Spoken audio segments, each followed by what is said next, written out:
Everyone who has a Nintendo 64 has had to deal with the wiggly control stick at some point. What we're doing today is replacing this control stick with a GameCube style control stick, updating it a little bit, and replacing the pads under the buttons. This is an original style replacement control stick. We're not going to be using that today. This is the quote-unquote 2001 edition joystick controller. These are the pads. These were all ordered off either Amazon or eBay. I will add the links for that stuff in the description if you want to do this yourself. We're going to be using the GameCube style one today. It's going to give us a little more accuracy with the movements, as well as it's a little bit smoother. There's no dead zone and there's no like natural wiggle to it. As you can see with this controller, there's a lot of wiggle, and that's from wear and tear. There's nothing you can really do about that. You just have to replace it. So you're going to start off by removing the screws in the back. Pretty standard if you've ever done any sort of repair to anything. You know, the first step is always removing the screws. So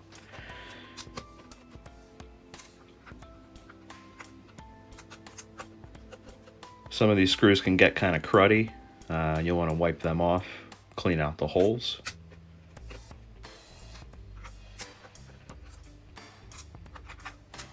You can see these holes got kind of cruddy. I'll use a pipe cleaner to get in there and just wipe it real quick.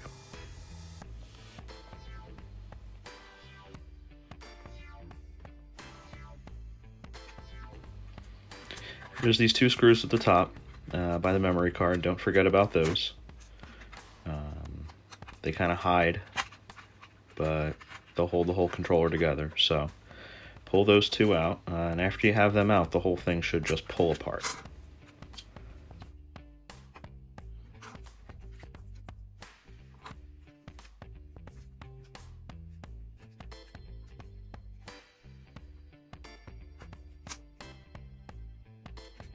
As well as you're going to need to remove the screws for the control stick at this point. There's 3 of those,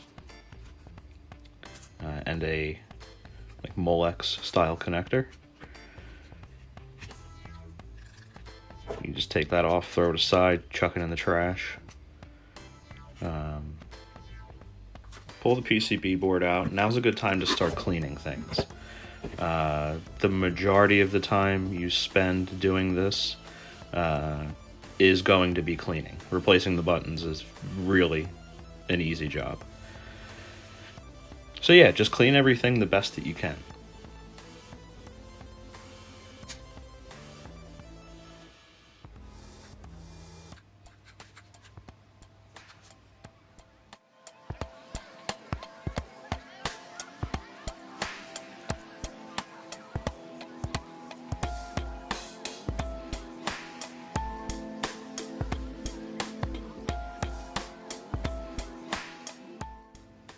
So this is what it looks like cleaned up. I think it looks a lot better.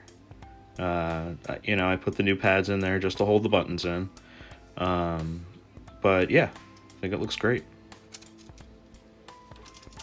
Here's the bottom half. You can see some crud in the bottom there. We'll be cleaning that up.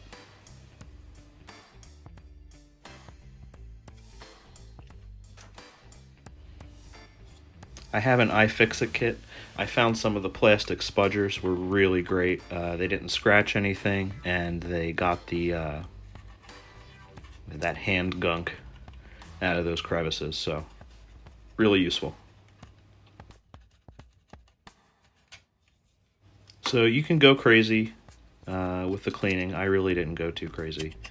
I got it clean to where I knew, most of the hand stuff was out, and I knew my buttons were going to move freely. So pop your buttons out at this point, and you'll see that there's a lot of crud in those holes.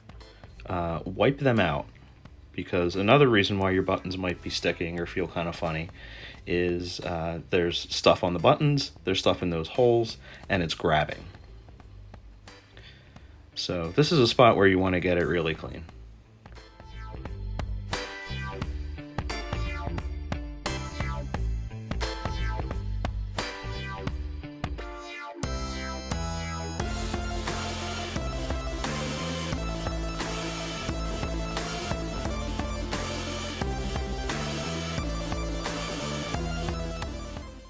Got them clean enough to where I don't see any more gunk in there, but I'll clean up the top of it later with a toothbrush. I just don't have one on me right now, and I'll get the Nintendo, but,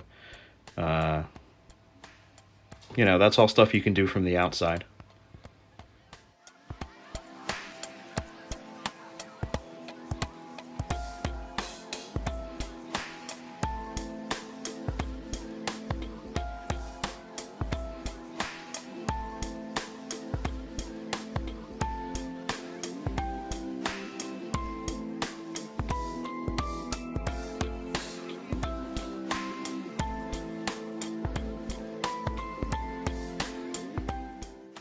All of the buttons are keyed, so there's only one way that they can go in. That makes this a lot easier to reassemble. After you have the buttons in, you can slide the contact pads over. Make sure they're firmly in place.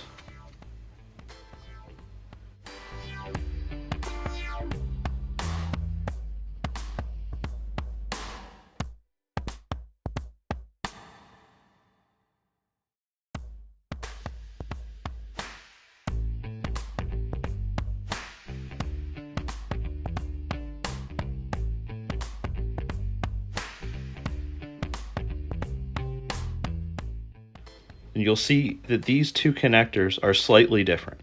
Don't worry about that. Just make sure the pins line up when you're inserting it, and it should go in with not too much trouble. I had to wiggle it a couple times and it went right in. Now, reassembly is the reverse of removal, so you're going to want to insert the 3 screws into the new analog stick. You want to make sure everything's seated properly, otherwise your buttons might feel kind of funny when you put it back together.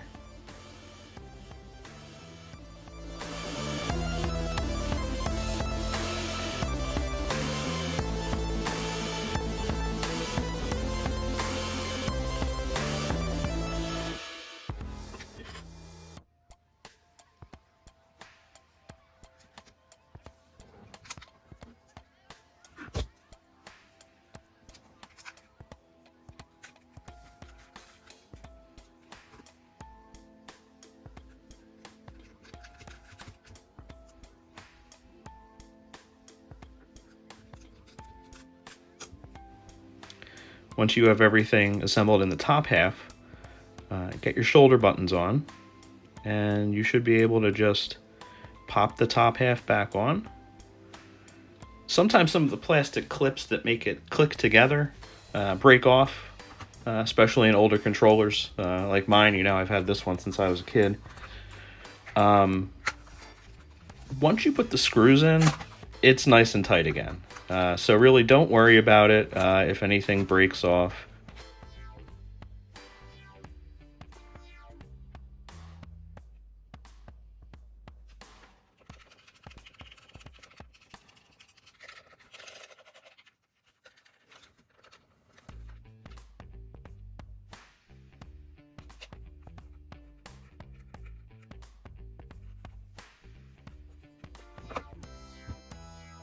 And let's just take a look at the carnage here.